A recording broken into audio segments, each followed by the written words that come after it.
difficile qu'on ait la paix présentement à Ituri. Les Wanyabwisha entrent là-bas jour et nuit, et puis ils ont des armes. J'avais à dénoncer 2 fois ces problèmes-là. Ça risque de créer des problèmes dans les jours à venir. C'est ce que j'avais dit. Je me souviens, 2 fois j'ai parlé de cela.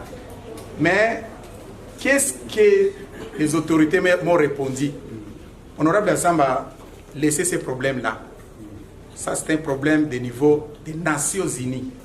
C'était ma première fois d'apprendre qu'il y a des problèmes qui sont traités dans le niveau des Nations Unies. Le problème de l'Ituri qui est traité dans le niveau des Nations Unies, moi je ne savais pas. C'est-à-dire, même les autorités de la province sont bloquées quelque part.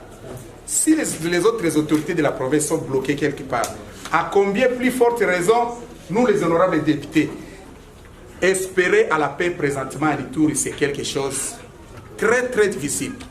La grande responsabilité, c'est au président de la République.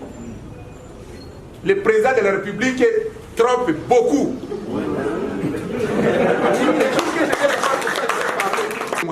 Le chef de l'État se permet d'aller à Tchad là-bas pour aller enterrer Idriss Déby, alors qu'ici à l'Ituri, on a égorgé plus de 15 personnes ici.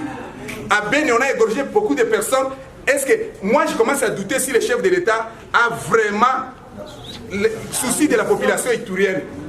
Il a promis les cantonnements, rien. Il a promis les désarmements, rien. Il a promis beaucoup de choses, rien. Il avait dit qu'il viendra rester ici, rien. Tout ce qu'il promet, ne le fait pas.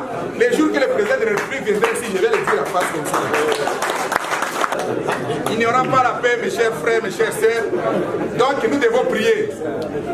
Moi je conclue en disant que nous devons prier. Prions seulement. Mettons confiance à Dieu. C'est Dieu seulement qui va nous donner la paix. Parce que ces militaires-là, ces chefs de l'État-là, ces membres des comités de sécurité-là, à qui nous croyons, ils ne nous aident pas.